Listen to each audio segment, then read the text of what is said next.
really thank you all for sitting for a long time after lecture. Yes, but let me tell you, every moment that you have sat and every second in the next 1.5 hours that you are going to listen, every word, every thought, every feeling that you are going to go through is going to be very much helpful in your journey of becoming a civil service officer, or to be more precisely an IAS officer. Now, in the next due course of our lecture, we are going to go through the journey from an aspirant to an officer. Yes, we are going to have an interaction with Mr. Swapnil Patil, IAS, All India Rank 55, UPSC 2016. So, his experiences, yes, the ups and downs that a particular person faces through the journey, we are going to hear directly from him, direct one-to-one communication from him. So, before starting it, I would like to ask Satyajit sir to just welcome Mr. Swapnil Patil. Sir, do the honors. Please.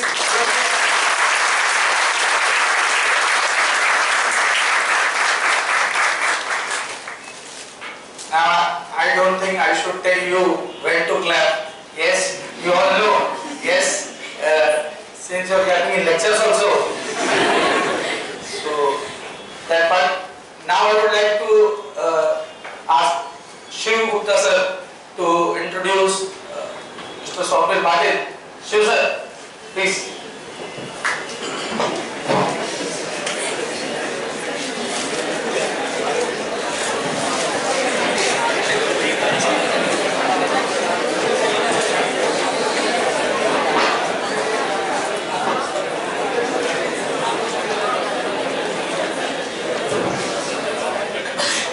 Good morning, everyone. Excited?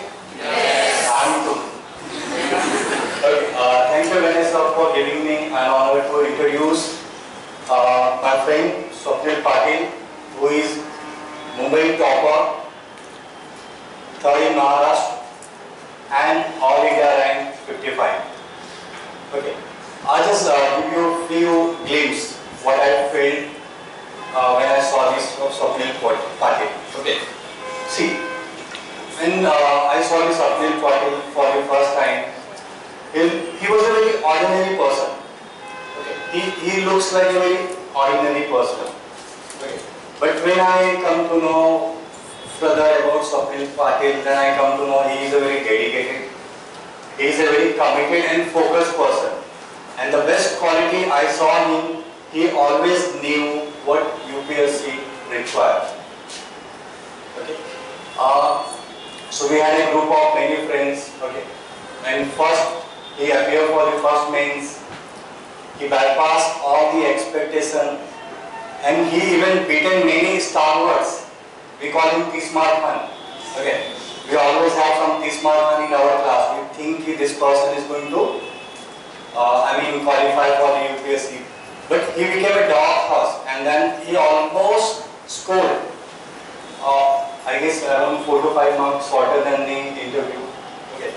In the next attempt, he even achieved the further milestone. He went up to the interview, and in this year, you all know that he ranked All India Rank 55. Okay.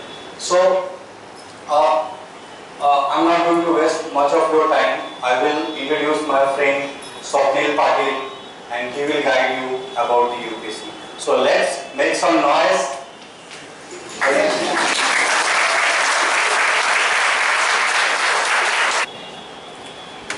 Unique अकॅडमीने मला इकडे बोलवल्याबद्दल त्यांचा धन्यवाद. आणि सर्व उद्याच्या अधिकारी मित्रांना माझा नमस्कार. I hope Marathi सर्वांना समजेल इकडे. If anybody has any doubt, then you just raise your hand. So I will try to answer in Hindi or English. Okay. So basically माझ्याबद्दल सांगायचं झालं तर मी 2012 चा पास आउट आहे आणि मी माझं इंजिनिअरिंग केलेलं आहे इलेक्ट्रॉनिक्स अँड टेलिकम्युनिकेशन्स मध्ये. आणि रामराव अधिक institute of technology DY. Patil जे आहे नेरूला तिकडूनच. म्हणजे इकडे अर्ध्यापेक्षा जास्त मुलं इंजिनियरच असणार, राईट? ठीक आहे. हा माझा 4th अटेम्प्ट होता आणि फर्स्ट अटेम्प्ट मी 2013 ला दिला. तिच्यात मी प्रिलिम पण पास नाही झालो. 2014 मध्ये प्रिलिम्स पास झालो, मेन्स पर्यंत पोहोचलो. जसं शिवसरांनी सांगितलं की 3-4 मार्कांनी इंटरव्ह्यू कॉल राहिला. नंतरच्या पुढच्या अटेम्प्ट मध्ये इंटरव्ह्यूला गेलो, इंटरव्ह्यू मध्ये कमी मार्क पडले, तिथे राहून गेलो. मेन्सलाही 700 मार्क होते. आताचा जो अटेम्प्ट होता तिच्यामध्ये सर्व टप्पे पार केले आणि I am all India rank 55. So basically सांगायचं झालं तर मी मुंबईचा, म्हणजे माझं गाव आहे जळगावचं, पण मी स्थायिक लहानपणापासूनच मुंबईचा आहे. आणि मी एक एक्झाम्पल आहे तुमच्यासाठी. आपल्याकडे वातावरण नाही मुंबईमध्ये UPSC साठी. आता कुठे वातावरण थोडंफार निर्माण होत आहे थँक्स टू युनिक क्लास. तर बेसिकली असं सांगायचंय की हा जो माझा प्रवास होता, there are examples like who get it in first attempt, who can do it, even you all can do it, but I think I had made some mistakes, so those mistakes you should not make. So I will try to tell you those mistakes and you can work on those and you don't repeat those mistakes. So basically in first attempt in prelims I didn't read NCERT, बिलकुल नाही. TMA चं एक जाडं पुस्तक आणलेलं होतं, 800-850 रुपयाचं काहीतरी येतं ते, तेवढं वाचायचं, जे पान उघडेल ते वाचायचं आणि ओव्हर कॉन्फिडेंटली दिला अटेम्प्ट. स्कोर आला 80. तर बेसिकली हेच होतं की प्रिलिम साठी NCERTs are must and must. कारण आपला बेस तयार व्हायसाठी NCERTs फार महत्वाचे आहेत.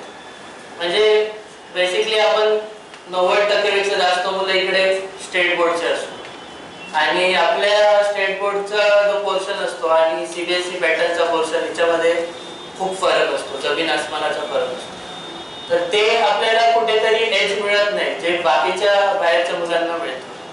तर त्याच्यासाठी NCERTs आपण तयार केलीच पाहिजे स्टार्टिंगला.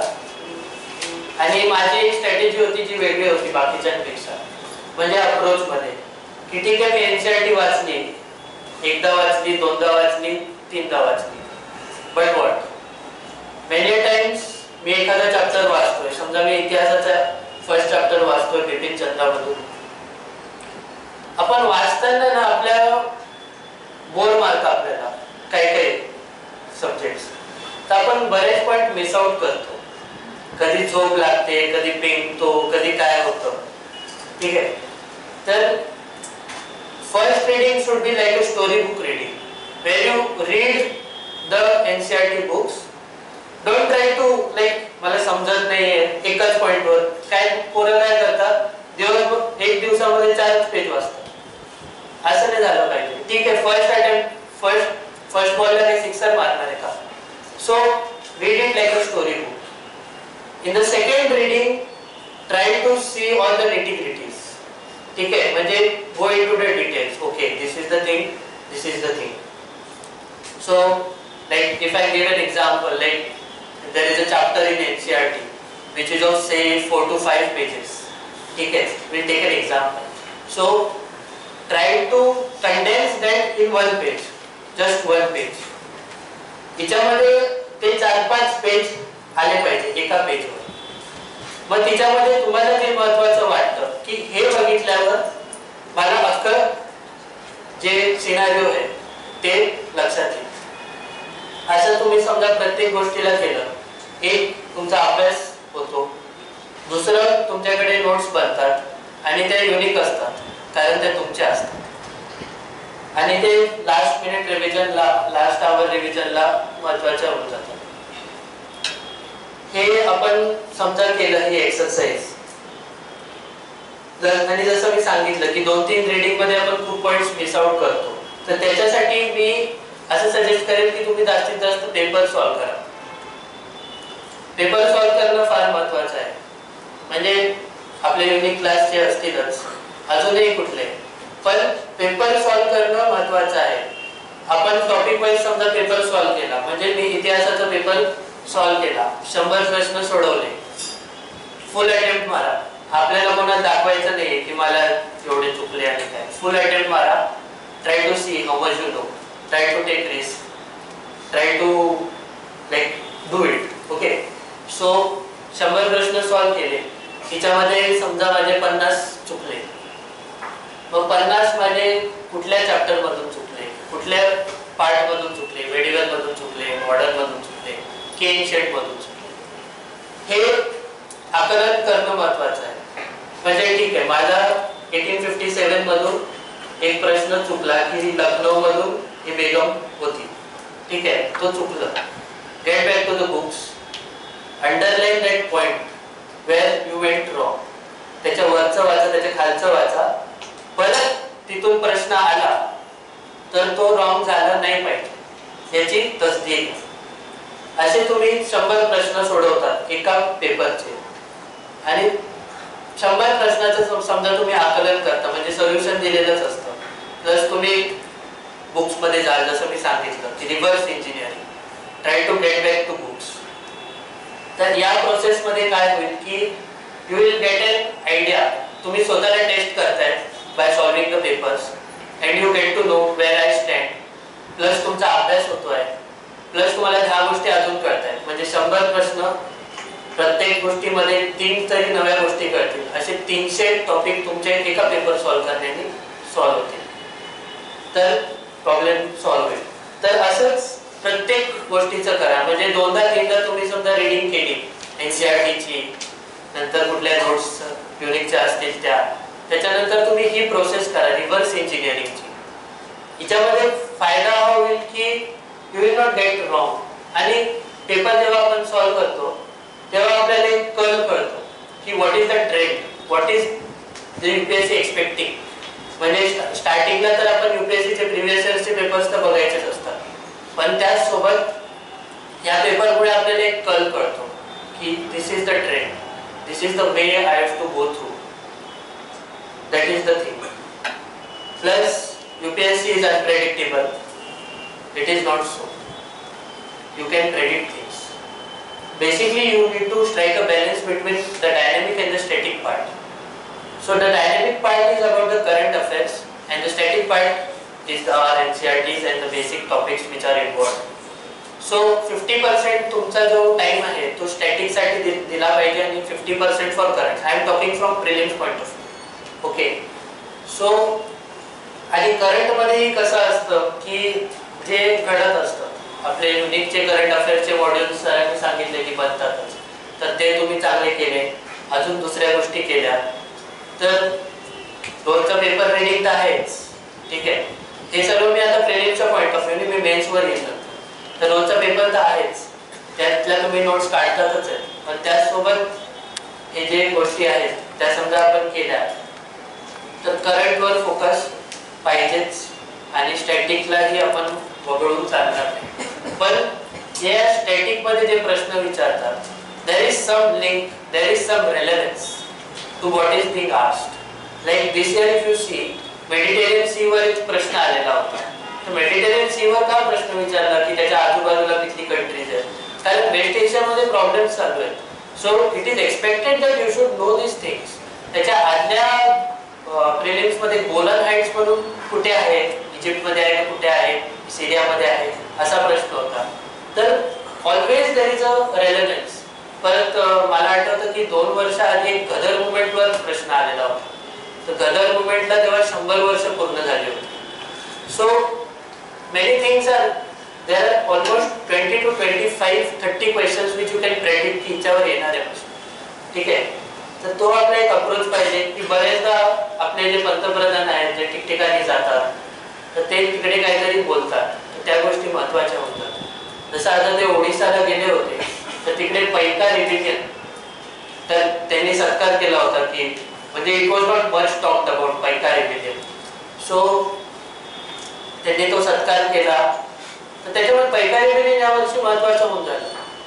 ते प्रश्न नाही आला ती गोष्ट वेगळी, but maybe it can come in mains. Okay, so that is my point. There is always a link. So static you will prepare, NCERT is no doubt. And while my procedure if you follow of reverse engineering, so you will cover the topics and like I said, current, there is always a link between the static and the current part. So this is basically about prelims. Coming to the mains part. Okay, the mains मध्ये जे असतं की you know like 80% to 90% of the paper is on current affairs. ठीक है, everything has a relevance to current affairs. So I think like newspaper reading is most important and there is always लोक म्हणतात की हिंदू वाचायचा, the हिंदूच वाचायचा. जे जो कोणी मिळतो तो बोलतो द हिंदूच वाचायचा. नक्की द हिंदू वाचायचाच, पण किती पोरं देतात परीक्षा? 11 लाख पोरं. मेन्स देतील 17,000, म्हणजे 20,000च्या आसपास 17,000. सर्वच पोरं हिंदू वाचतात ना. मग तुमचं काय इनोव्हेटिव्ह आहे तिच्यामध्ये? तुमचे विचार बाकीच्यांपेक्षा कसे वेगळे आहेत? that is the thing I want to underline. So you should read Hindu, but apart from that you should read one more paper. I would suggest Indian Express. So maybe you can't read the entire paper, but at least go through the editorials. Editorials मध्ये पण अर्धेपेक्षा जास्त editorial जे असतात ते political असतात, मग ते आपण वगळू शकतो. पण जे जेन्युइन आहेत ते एडिटोरियल्स वाचा तुम्ही. बेसिकली काय असतं, 17,000 जे मेन्स देणार आहेत ना, they are equally talented, equally hardworking like you, but the point is you have to get the edge over those other guys. Okay, त्याच्यासाठी हा खटाटो. ठीक आहे, की इंडियन एक्सप्रेस वाचा. त्याचसोबत इकॉनॉमिक टॉपिक्स असतील त्याच्यासाठी you can go through the editorials of economic times और द मिंट और the business standard. So what will happen is, ठीक आहे रोजच्या रोज वाचू नका. बेसिकली आपला एम्फेसिस जो आहे ना तो टॉपिक्सवर झाला पाहिजे, नॉट ऑन पेपर. म्हणजे पोरं काय म्हणतात की I have allocated 2 hours for papers, आम्ही पेपर वाचणार आणि माझं काम झालं. अशातला प्रकार नसतो. मला स्वतःला पेपर वाचायला 4 तास लागायचे. तुम्ही लावा अशातली गोष्ट नाही, पण I am telling my experience. Because basically I was not just reading the paper, I was covering the topic. म्हणजे एखादा मुद्दा आला, म्हणजे let's take a current example, our prime minister visiting Israel. ठीक आहे, so there will be one point of view who will support his visit. There will be another point of view who will be against the visit, or they will say why didn't you visit Palestine, like that. There will be a third point of view which will give a way forward. Yes, we have to put a balance between Palestine and Israel. Israel is important for what all things. So basically topic जो आहे, ठीक आहे, मी हिंदू मध्ये एखादी गोष्ट वाचली पण तुम्हाला एकच व्यू पॉइंट मिळाला ना.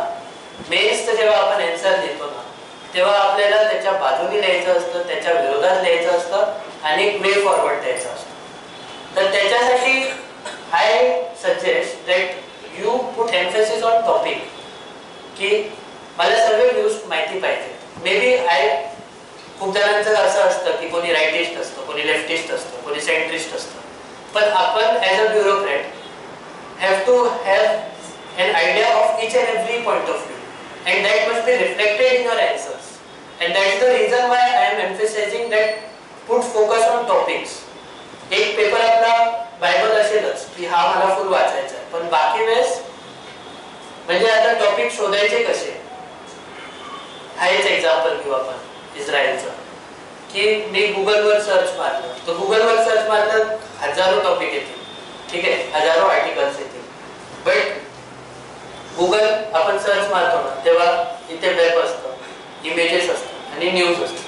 त्या न्यूजवर क्लिक करायचं किंवा तो रेलेव्हंट आर्टिकल येतो त्या टॉपिकशी related.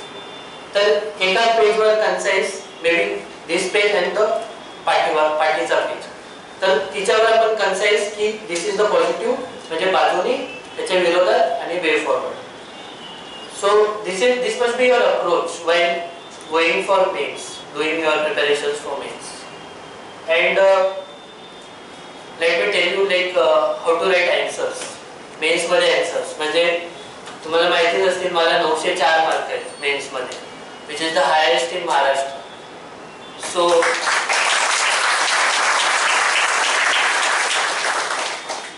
what was different from the other people which I had in my answer writing? Basically जेव्हा तुम्ही उत्तर देता, I will give an example of say women safety. ठीक आहे, वुमन सेफ्टीवर मी एखादा प्रश्न लिहितोय, कोणीही लिहित, रस्त्यावरचा माणूसही लिहित की हे प्रॉब्लेम्स आहेत, या गोष्टी आहेत, हे करायला पाहिजे. ठीक आहे, but your answers need to be seen as a bureaucrat की bureaucrat is writing an answer.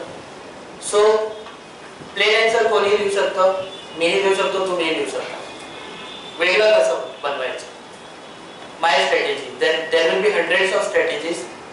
So you need to create your strategy from taking help from other strategies and my strategy. पण माझी strategy मी सांगतो की जेव्हा मी introduction लिहायचो, बऱ्याचदा पोरं introduction म्हणजे कसं लिहितात, वुमन एम्पॉवरमेंट असेल तर woman empowerment is about helping woman economically, politically, socially, असं सर्व.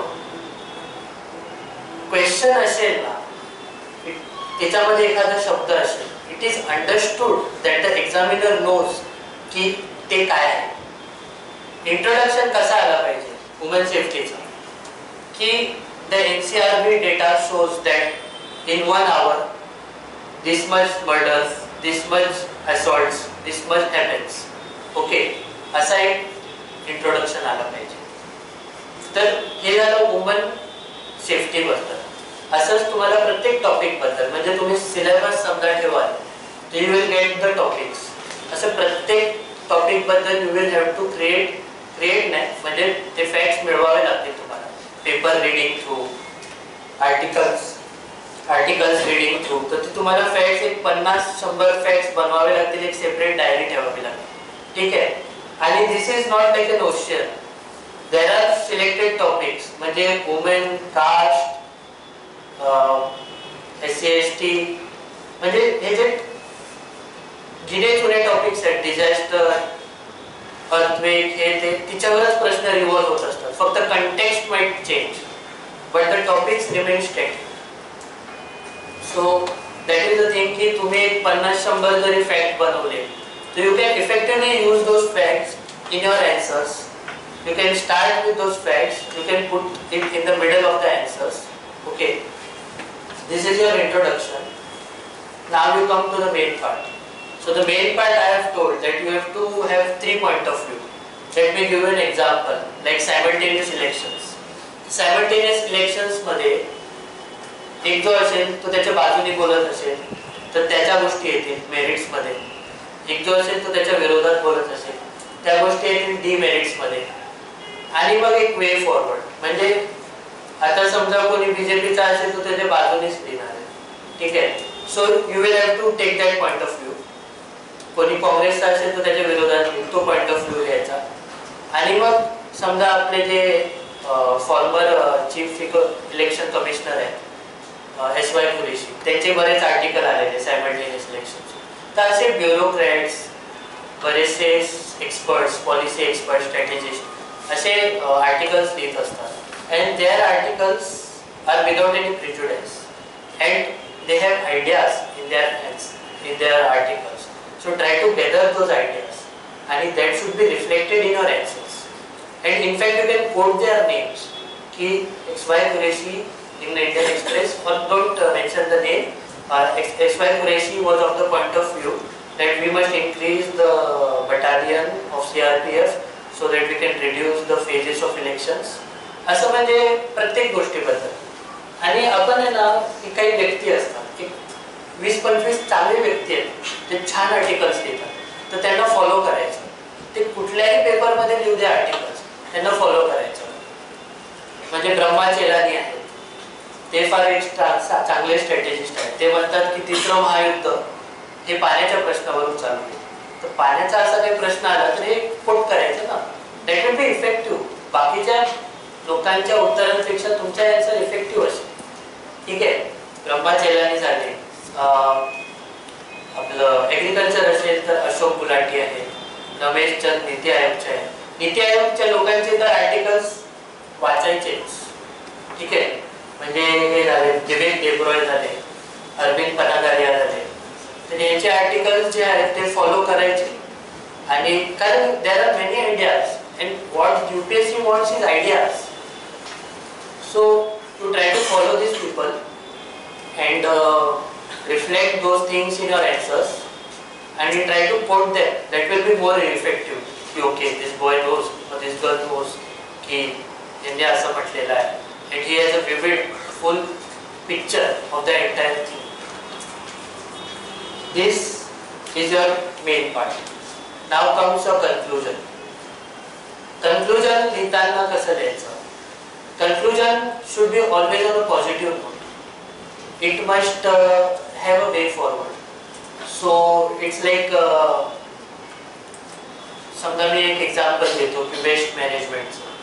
तर वेस्ट मॅनेजमेंट मध्ये असे भारतामध्ये कुठे ना कुठे कुठल्या तरी IAS ऑफिसरनी काहीतरी चांगला प्रोग्राम राबवला असेल, तर ते तुम्हाला, जसं मी फॅक्ट्स बद्दल बोललो की तुम्हाला एक डायरी बनवावी लागेल, तर तसंच तुम्ही ही केस स्टडीज बद्दल एक डायरी बनवा, वेर यू नो की ठीक आहे की उखला वेस्ट मॅनेजमेंट मॉडेल जे आहे तिथे वेस्ट टू इलेक्ट्रिसिटी असं करतात. तो वे फॉरवर्ड मध्ये आपण असं लिहू शकतो की देयर इज अन उखला model and we should implement it across India. किंवा पिंपरी चिंचवड मध्ये एक व्हॉट्सअप ग्रुप बनवलेला होता आणि तिच्यावर कोणी काही फेकत असेल फोटो काढायचं आणि त्या ग्रुपवर टाकायचं, त्याला फाईन बसायचं. असं काहीतरी innovative which is happening across India, across the world, you will have to correct. No one will spoon feed you these things. You will have to take extra efforts in finding out these things. Why all this? Just to get that 1 mark more than the other guy. If you get 1 mark in each question, GS 1, 2, 3 असे 60 प्रश्न असतात. 60 प्रश्नांमध्ये तुम्हाला 1 mark जरी जास्त मिळाला, तुम्हाला 60 मार्काची आघाडी मिळते. ह्या गोष्टीसाठीच या गोष्टी खटाटोप करणं गरजेचं आहे. तसंच एक्झाम्पल समजा वुमन सेफ्टीचं असेल तर मग काय आहे की दिल्लीमध्ये हिम्मत ॲप बनवलेला होता की त्या हिम्मत ॲप वरून women they can contact the police and entire thing. So you can say that this kind of an app should B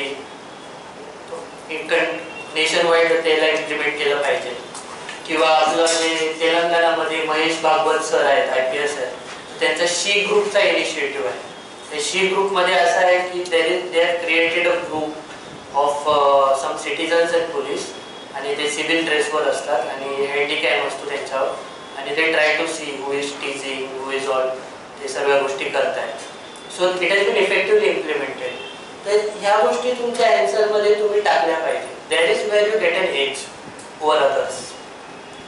These are the things like introduction of facts, main body बद्दल मी सांगितलंय आणि conclusion बद्दल. Now what else you can do for answer writing? Answer writing मध्ये like मी यावर्षी implement केलेली जी गोष्ट आहे की ठीक आहे, मला एखादी गोष्ट सांगायची आहे, you know there is limited space, तर पण मला खूप गोष्टी सांगायच्या आहेत. ठीक आहे. So instead of writing those things, I will draw a diagram. म्हणजे मला 3 गोष्टी एखाद्या गोष्टीबद्दल सांगायचं, तर मी एक त्रिकोण काढेल, त्याच्यामध्ये लिहिन की द 3 फॅक्टर्स 1, 2, 3 असं. किंवा you can draw a circle, म्हणजे जसा प्रश्न असेल तसं. हे सर्व जे आहे की डायग्राम काढणं, हे बाकीचे लोक नाही करत. हे तुम्ही समजा केलं तर तुम्हाला 1 मार्काचा एज आरामात मिळू शकतो. त्यासोबत अंडरलाईन करणं हे पण फार महत्त्वाचं आहे. तुम्हाला वाटत असेल की एखादा पॉईंट जो आहे तो सिक्सर मारून जाईल, अंडरलाईन, मी तर काय काय डबल अंडरलाईन करायचं बघ बाबा. तर ह्या सगळ्या गोष्टी, पण it is very simple to say, like underline करायचं, डायग्राम काढायचा, फॅक्ट द्यायचा, हे करायचं. हे सर्व गोष्टी प्रश्न वाचायचा, प्रश्न पण एक नसतो, सब क्वेश्चन असतात, त्याच्याबद्दल विचार करायचा, मनात आकलन करायचं, ते उतरवायचं, अंडरलाईन डायग्राम सर्व काढायचं. हे सर्व 9 मिनिटात जमलं पाहिजे. 9 minutes, 3 hours 20 questions. You have 9 minutes for one question. So how will you do that? त्याच्यासाठी प्रॅक्टिस, आन्सर रायटिंगची प्रॅक्टिस ही डे 1 पासून आतापासून चालू झाली पाहिजे. Try to write more and more, write and write. म्हणजे जे काही गोष्ट असेल try to write it down. Once you get that habit of writing and once you like तुम्हाला एक सेल्फ कॉन्फिडन्स आला असेल की okay I can deal with it, then you can just like preparation मध्ये पॉइंट्स वगैरे तयार करू शकता. पण लिहिणं फार महत्त्वाचं आहे. स्टार्टिंगला उत्तरं लिहाल तुम्ही तर मे बी ते चांगले नसतील एवढे, पण don't get depressed. Like just I have said that first बॉलला तुम्ही 6 नाही मारू शकत, किंवा एक दिवसात कोणी सचिन किंवा विराट बनवू नाही शकत. तर that requires net practice. So practicing is very important, and you have to write down. I used to write down lot of things. म्हणजे मी प्रत्येक गोष्ट लिहूनच काढायची. मग एकदा की माझा एक अंडरस्टँडिंग आली की ठीक आहे आता जमेल आपल्याला, तर मग मी एक छोटी डायरी बनवली होती, म्हणजे एवढी, आणि तिच्यावर म्हणजे एका पानावर एक टॉपिक कव्हर करायचा, असं दुसरं पान तिसरं पान असं. मग ते आपल्याकडे हँडी राहतं आणि that can be done. Like 4-5 दिवसावर मेन्स आली किंवा आपल्या तिकडे टेस्ट सिरीज आली, you can just go through those points. ठीक आहे. Apart from this it's like हिच्यामध्ये असं असतं की प्रत्येक गोष्ट जमणार नाही, म्हणजे there is a paucity of time. So you can make a group study helps. There are certain things जे झाकून ठेवायचे असतात, पण काही गोष्टी असतात ते शेअर करायचे असतात. Because sharing is caring. ठीक आहे. तर एक लेवल आपल्याला कळतं ते अभ्यासाच्या ह्याच्यामधून की ठीक आहे मला काही गोष्टी युनिक ठेवायच्या, पण काही गोष्टी ज्या असतात ते जमत नाही एकट्याने. माझा पण छान ग्रुप होता, आम्ही डिस्कस करायचो एक तास 2 तास दिवसाचे, आणि आम्ही करायचो की म्हणजे आता सर्व गोष्टी नाही जमत ना, मग बाबा तू एक कर, तू इकॉनॉमिक सर्वे कर, हा टॉपिक कर, मी हा टॉपिक करतो, तू तो टॉपिक कर, आणि आपण डिस्कस करू. ठीक आहे. So that is the thing. आणि plus now the value addition in your answers. तर मी जसं सांगितलं ते तर आहेच, पण त्यासोबत तुम्हाला काही मॅगझिन्स वगैरे फॉलो करावे लागतील. जसं एन्व्हायरमेंटसाठी you can follow down to earth. Selective सर्व नाही वाचायचं, आपल्याला जे रेलेव्हंट वाटेल तेच वाचायचं. म्हणजे सिलेबस बाजूला ठेवायचा, ठीक आहे हा टॉपिक रेलेव्हंट आहे so do it. Then you can do योजना, ते 10 रुपयाचे योजना, कुरुक्षेत्र. ठीक आहे. हिच्यामध्ये तुम्हाला केस स्टडीज खूप मिळतील योजनामध्ये वगैरे, तर ते सर्व गव्हर्नमेंटचंच असतं ना. मग हे राबवलं ते राबवलं असं सर्व तुम्हाला तिथून मिळेल. स्पेशली पब्लिक ॲडमिनिस्ट्रेशन, माझा ऑप्शनल पब्लिक ॲडमिनिस्ट्रेशन होता, तर it help me in that thing. And down to earth मी सांगितलं. इंटरनल सिक्युरिटीसाठी आणि इंटरनॅशनल रिलेशनसाठी IDSA म्हणून एक वेबसाईट IDSA, तर ती फॉलो तुम्ही, म्हणजे तेच परत मी तेच सांगतो की सिलेक्टिव्हली फॉलो करायचं. काही टॉपिक्स इकॉनॉमिक्स ते चांगले असतात IR साठी. तर आणि बेसिकली हिंदू वाचून वाचून आपले विचारसरणी अशी थोडी लेफ्टिस्ट होते, तर ती थोडी बॅलन्स करायची असेल तर एक स्वराज्य मॅगझिन म्हणून येतं. तर ते मॅगझिन विकत घ्यायची गरज नाही, ते वेबसाईटवर जे आर्टिकल्स आहेत ते बघायचे. ते थोडं रायटिस्ट आहे. तर यू विल रायटिस्ट, पण कसं की नुसतं रायटिस्ट म्हणायला नाही, देर आर कन्स्ट्रक्टिव्ह पॉइंट्स. ठीक आहे. तर स्वराज्य मॅगझिन एक चांगला आहे त्याच्यासाठी. आणि I said about IDSA, down to earth. क्वालिटीबद्दल असे म्हणजे ॲड्स पण महत्त्वाचे. म्हणजे आता तो प्रश्न असेल जे ड्राफ्टमध्ये असतील तेही ॲड्स विचारतात. म्हणजे मागे स्ट्रीट वेंडर बिल ड्राफ्टमध्ये होतं, तर तो क्वेश्चन विचारलेला. ड्राफ्ट प्रोसेसमध्ये असतील त्या ॲड्सवर पण आपण आपलं एक पकड पाहिजे. म्हणजे आता सध्या कुठला आहे I don't know, like HIV bill आहे काहीतरी, किंवा मॅटर्निटी बिल पास झाला आहे, तर हे सर्व महत्त्वाचं आहे. तर for that you can follow PRSindia.org. त्यांचा ब्लॉग आहे आणि त्यांची वेबसाईट पण आहे. सिलेक्टिव्हली आपण करायचं ते. PRS India. नंतर काय राहिलं असेल तर मला विचारून म्हणजे आपण इंटरॅक्शन करू तेव्हा विचारा. आणि आय थिंक आन्सर रायटिंग बद्दल एवढं पुरे आहे.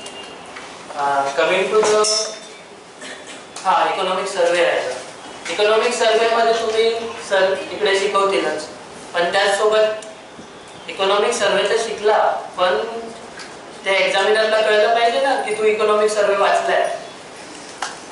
तर आपले जे प्रश्न असतात GS3 मध्ये म्हणजे इकॉनॉमिक्सशी रिलेटेड किंवा कुठे, तर त्या प्रश्नांमध्ये तुम्ही ते रिफ्लेक्ट होऊ द्या की the economic survey 14, 15, 16, 17 anything says that this. म्हणजे आता एक फॅक्ट सांगतो की इकॉनॉमिक सर्वे मध्ये असं होतं की समजा तुम्ही रेल्वेज मध्ये 1% इन्व्हेस्ट कराल तर तुमची GDP एवढी वाढेल. पण इथेच मेन्शन झालं पाहिजे की the economic survey says that, किंवा मागचा इकॉनॉमिक सर्वे होता त्याच्यामध्ये राष्ट्रीय REMS राष्ट्रीय ई मार्केट सिस्टीम जी कर्नाटकमध्ये लागू झालेली, जो आता ई नाम झाला आहे ना, म्हणजे ऍग्रिकल्चर साठी मार्केट झालेलं आहे, तर ते कर्नाटकमध्ये आधीच लागू होतं. तर तेव्हा प्रश्न आलेला तर मी टाकलेलं होतं की हे जे कर्नाटकमध्ये ते राबवलेलं आहे हे पूर्ण भारतात राबवलं पाहिजे असं. तर हे काही पॉइंट्स असतात. म्हणजे प्लेन इकॉनॉमिक सर्वे वाचणं and at the end of the day if you are not reflecting it in your answers it is of no use. So maybe don't read the entire, read it selectively, but it must be, you make it a point that it must be reflected in your answers. त्यासोबत अख्खा economic survey वाचणं जमत नाही, म्हणजे जमतही असेल, मला नाही जमलं.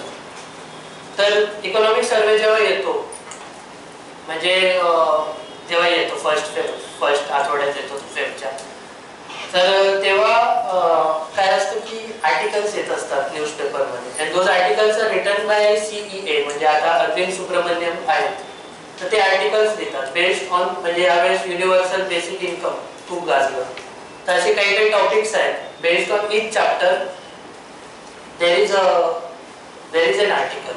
So day by day to try to follow those articles. म्हणजे प्रत्येक चॅप्टर जो असतो it is written by group of people, right, म्हणजे अकेला CEA नाही देते, तर त्यांचेही आर्टिकल्स येतात न्यूजपेपरमध्ये.